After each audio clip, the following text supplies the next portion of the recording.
دونستی اولین محصول نوکیا چی بوده؟ شاید باورتون نشه، دستمال توالت. سامسونگ با یه مغازه خاروبار فروشی کار خودش رو شروع کرده. اولین محصول LG یک کرم دست و صورت بوده. لامبورگینی هم سال اول تراکتور تولید می‌کرده. از هر جایی که بلدید و میدونید شروع کنید، استارت بزنید و ادامه بدید. توی مسیر قطعا راه خودتون رو پیدا میکنید. قرار نیست اولین شغل شما، اولین محصولتون، اولین کمپینتون بهترین باشه.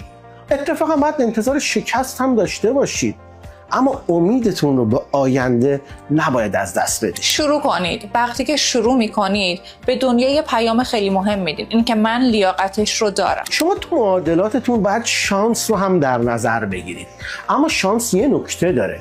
شانس زمانی اتفاق میفته که شما استمرار داشته باشید و حرکت کنید. حتی اگر اول راه مسیرتون اشتباه باشه، ادامه بدید تا اتفاق براتون بیفته.